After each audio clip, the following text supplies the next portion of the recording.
Alright, here we go again. Damn cops out of control.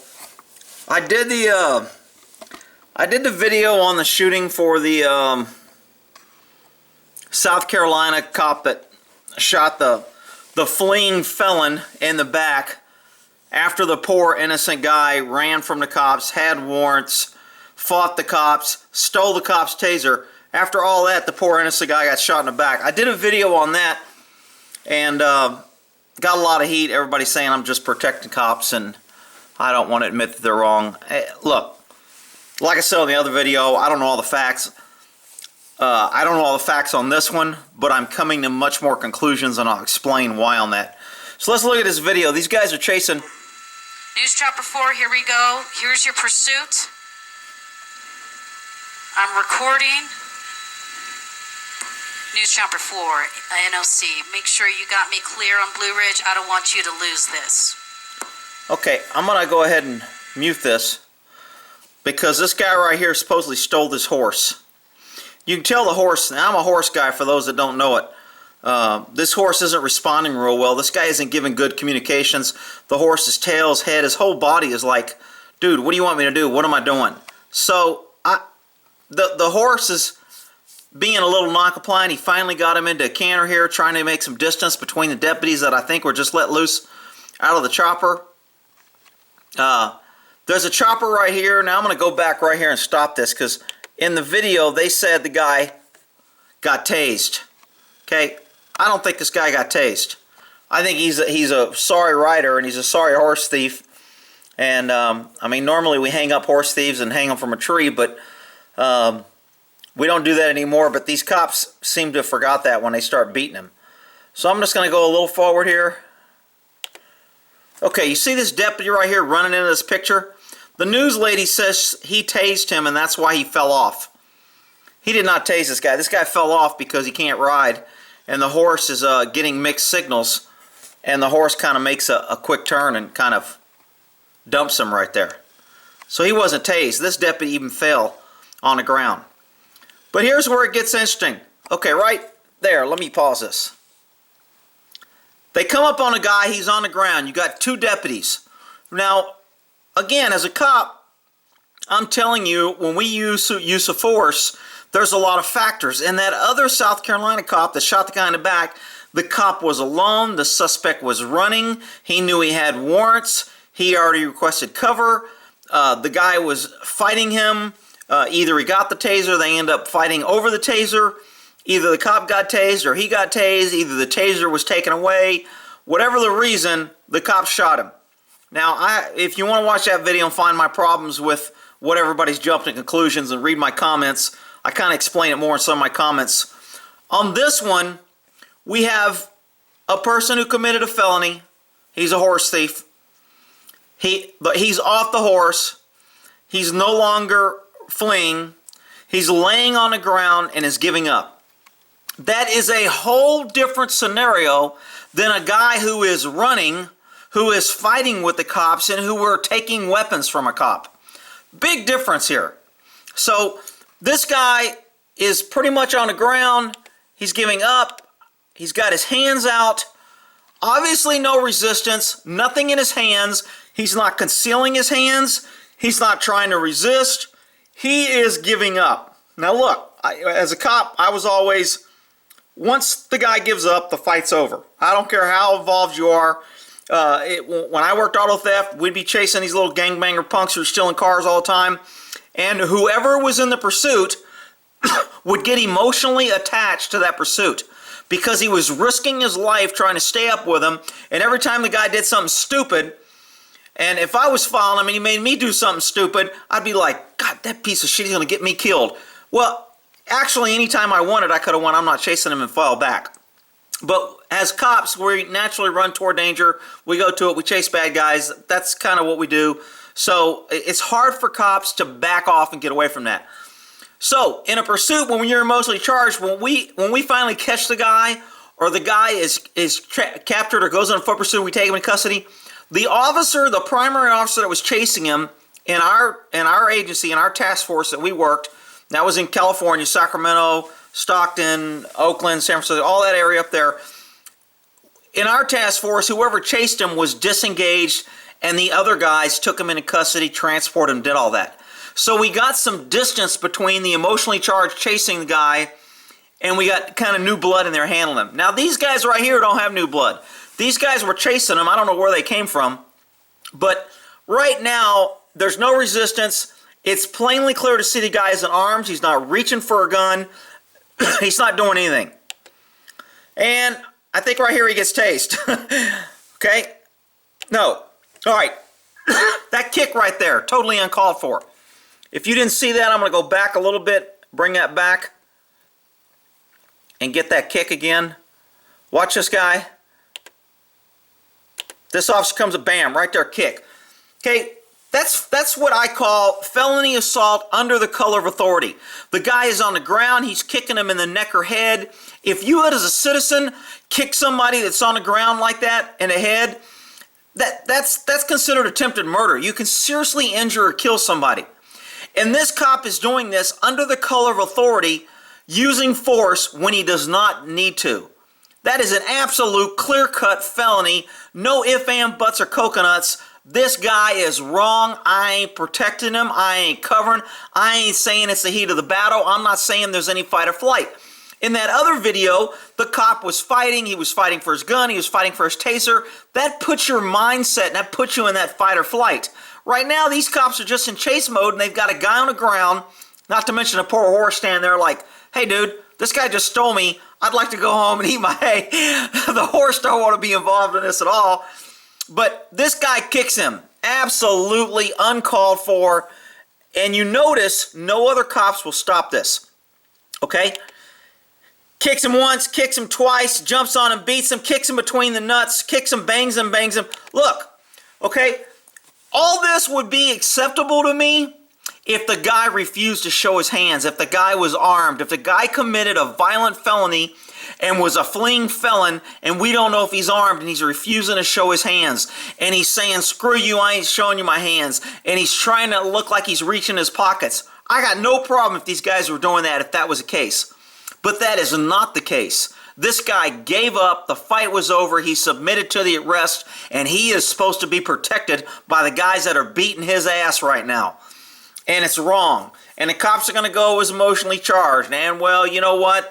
And some cops are going to go, well, he didn't comply. And, well, maybe he was reaching. And we hadn't searched him yet, so we don't know if he had a gun. And he was moving, so we thought when he moved, he was going. There's going to be all kind of excuses, and I don't buy it. This is dead wrong. Okay? So let's keep going here and see what else we got next here. Punch, punch, punch, punch, punch, punch, punch, punch, punch, kick. Kick, knee, punch, punch. I don't even know if the guy's handcuffed right now. I can't even tell, but he's definitely not trying to get up and resisting. Looks like he's handcuffed. So now we got more deputies coming in. Okay, 4 deputies right now. 5 deputies. Kick, kick, bang. Nobody's saying stop. Nobody's saying, hey, back up. The guy's in custody. Nobody's saying stop this. And I'm going to stop this video right here. When I was working in Vallejo, we did an undercover drug buy, and there was 2 guys with the same description. So when we jumped out of the van, we didn't know which guy was which. The guy said he had a hoodie. He was a black male with blue jeans. So when we jump out to go grab this guy, because he had just bought from our undercover agent, he had bought some dope. So the guy goes, he bought, here's his description. We pull up, jump out of the van, there's 2 of them. So we split up, half of us go to one, half go to the other. Well, when we approached the guy that I'm with, the guy goes, look, I didn't just buy dope from your undercover cop. It was a guy across the street. Leave me the fuck alone. Well, you don't say that to cops in Vallejo, okay? You could say that to me and I'd be like, whatever. But a lot of other cops in Vallejo, they consider that felony contempt of cop and you're going to jail for something. Well, needless to say, this guy was thrown to the ground. And again, justification was, we don't know if he's telling the truth. Obviously, he's not going to admit. We don't know if he's armed. He refused to comply, refused to put his hands up, he refused to turn around and comply with officers. Therefore, we had to take him to the ground. Okay, and all use of force training for all officers, a no person goes to the ground, period. If you say no, you go to the ground. That's the safest spots. That's what we're trained. If you say no and you get slammed to the ground, the cop's going to be found innocent because that's our standard training. That's our protocol. That's what we do. If you say no, you go to the ground. So this guy went to the ground. He went to the ground hard. 5 cops got him, 1 on each leg. They started kind of doing what this guy was doing. and I end up grabbing this big dude who was like doing knee drops on him while 4 guys hold him, and I pulled him off, said, hey, they got him. Well, guess who got in trouble? I got called in by the sergeant. I was told, yo, you don't want a snitch jacket. You can't be pulling cops off. They got to be able to trust you. If you do that, they're not going to think they can trust you. And then when you get out there and you start getting your ass whipped and it's us against them, then nobody's going to come and back you up. So you're going to probably get questioned by IA or somebody about this, and you need to say you didn't know and maybe you overreacted. Otherwise, you're going to get a snitch jacket, and, you know, you're not going to get cover, and these cops aren't going to trust you, and you don't want that. It's going to be bad trouble for you.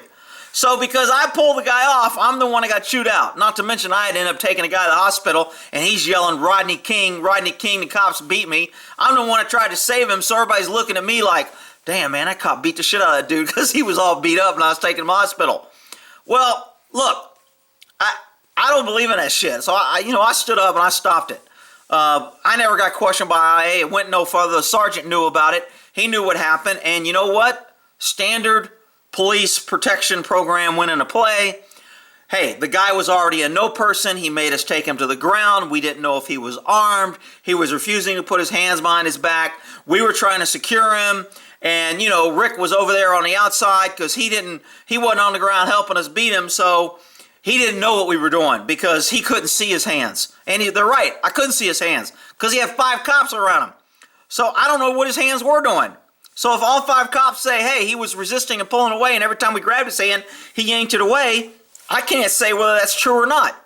So anyway, needless to say, nothing happened except the guy got free medical attention and was arrested for resisting arrest. But, you know, did the DA file? I don't know. Did the DA dismiss it? Yeah, he probably threw it out and said, whatever, we're not going to charge you.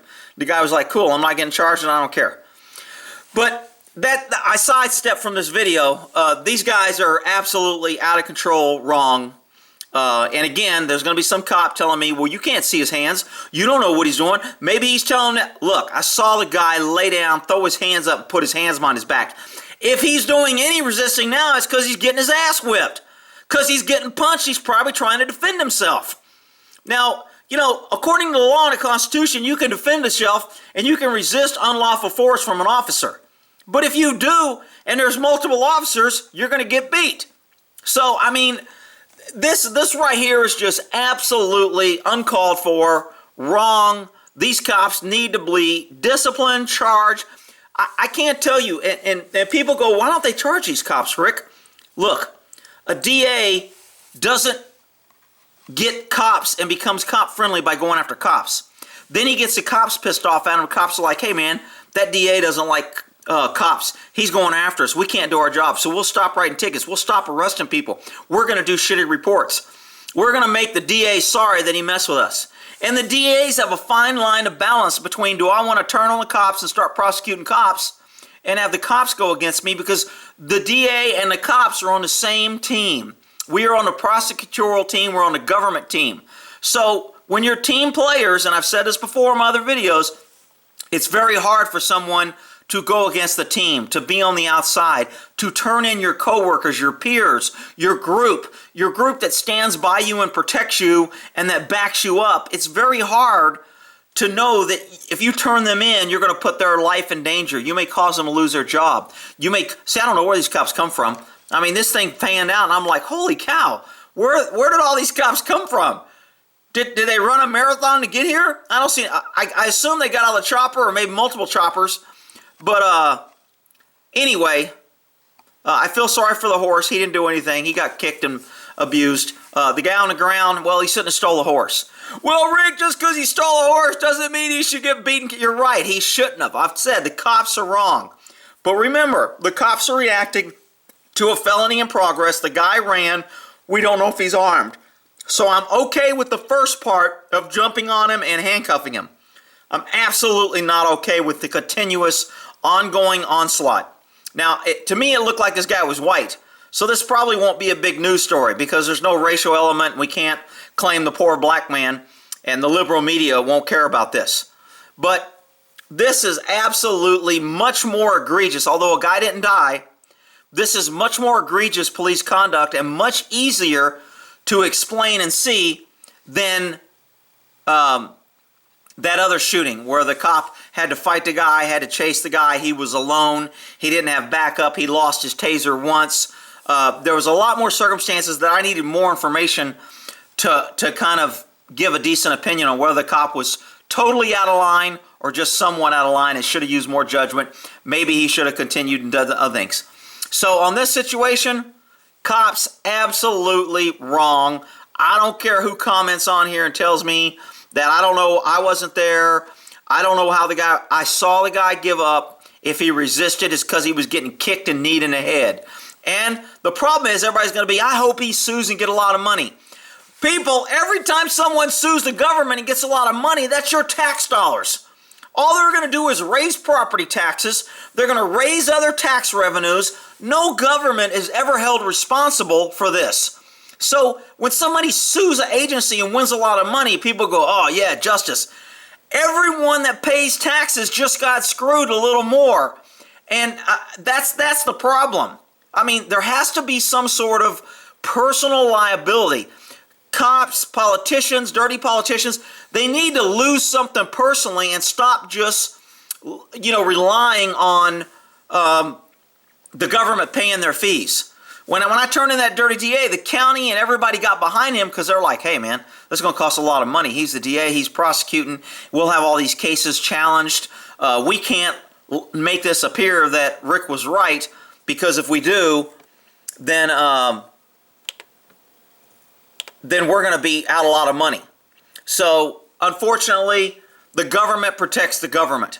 And when they get sued and they lose, the government doesn't care. They pay out money that's not theirs. They pay out tax dollars. They raise the tax dollars. They tell the cops, go out and write more tickets because we need more revenue because we just paid out 40 grand because you guys beat this guy up. So now we got to make up this revenue somehow. They're going to cut our budget. There needs to be some sort of personal accountability in our justice system, and there really isn't. Because cops have somewhat limited immunity when they're working. Judges have immunity when they sign warrants or do dirty things. DAs have immunity. When you start giving people immunity for doing bad things, they're going to do bad things because there's no consequences. All right, that's my spill. That's my beating up on the cops for everyone that was telling me I was too easy on other cops. And I'm not beating up on these guys just because of that. I honestly believe, and I see, and I call it like I see it. These guys were out of control, wrong, and way over use of force. All right, we'll end that there.